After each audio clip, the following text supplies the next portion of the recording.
If I stopped you on any quiet morning and asked whether your pension was rich, you would almost certainly say no. You'd wave the question away. In Britain, we are conditioned to feel average, even when the maths quietly says otherwise.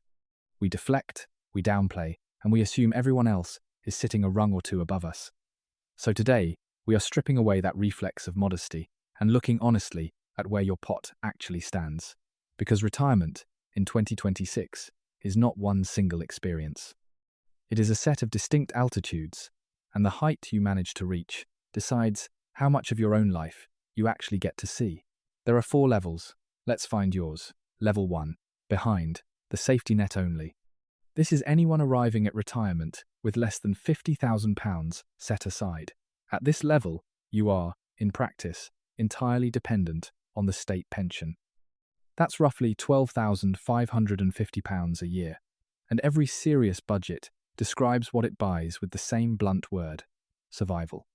The lights stay on, the cupboard stays stocked, you are safely off the ground. But safely off the ground is exactly the problem. Living on the state pension and a tiny pot is like trying to reach a high fruit branch with a 3-step ladder. You can climb it, you won't fall. Yet the fruit of freedom, the spontaneous trip, the long weekend booked on a whim, the small everyday luxuries, hangs completely out of reach, no matter how far you stretch. You end up standing in the same spot, day after day, not because you chose stillness, but because you simply lack the height to see over the wall. The view never changes. Level 2, average, the median trap. Now we reach the tier that most Britons actually occupy, and it is the most quietly dangerous of them all. Office for National Statistics data for people aged 55 to 64 shows a median private pot of roughly £120,000. That sounds respectable. It sounds like you've done the right things, and that is precisely the trap. Here's the arithmetic that nobody puts on a pension statement. That pot, drawn down sensibly, adds only around £5,000 a year on top of your state pension. So you land in a strange, in-between country. You have too much to qualify for meaningful help, but nowhere near enough for genuine comfort. You are the household that looks fine on paper and feels the squeeze every single month. Too much for support, not enough for freedom. It is the tier where people work 2, 3, 4 years longer than they planned, not because they want to, but because the numbers whisper that they must. Level 3, comfortable, the PLSA goal. This is the tier worth aiming your whole strategy at. The Pensions and Lifetime Savings Association defines a comfortable retirement for a single person as an income of around £45,000 a year, 2 proper holidays, a car you replace when it's tired, not when it dies, meals out that you don't quietly total up in your head. To fund that reliably, alongside your state pension, you're looking at a pot of roughly £600,000. And crossing into this tier changes something you can actually feel. Retiring with £600,000 is like moving off a rough, narrow track and onto a smooth, paved road. You are travelling the very same distance. You are still aging, still living out the same years. But suddenly, there is no friction. You are no longer staring down at your feet, watching every step, bracing for the next trip. You stop looking down at the budget. For the first time, you get to look up at the scenery. Same journey, utterly different experience. Level 4. Rich, the top 5%. A pot of £1 million or more. This places a household firmly in the top 5% of British retirees, and it marks the shift into what we might call the discretionary life.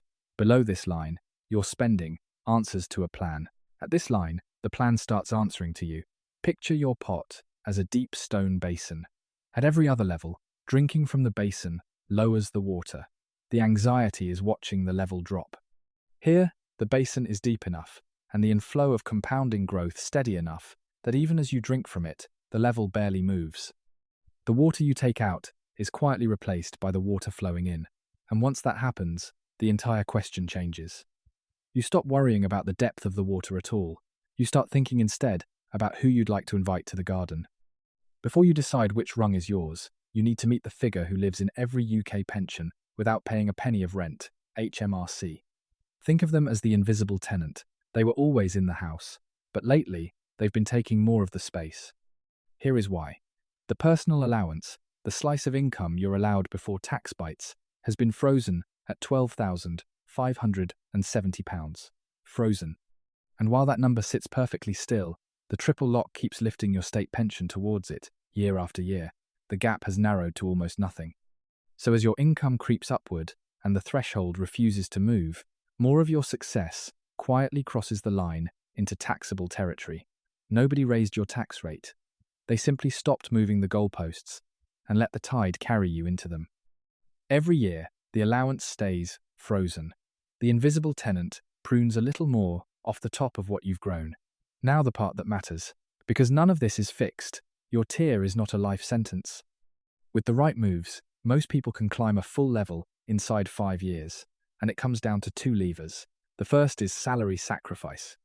Instead of taking money as pay, being taxed on it, and only then saving what's left, you route it straight into your pension before the tax and national insurance ever touch it.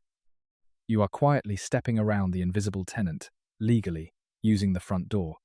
More of your own money survives the journey into your pot. The second is what we'll call shelter shielding, deliberately housing your growth inside wrappers built to keep the taxman out.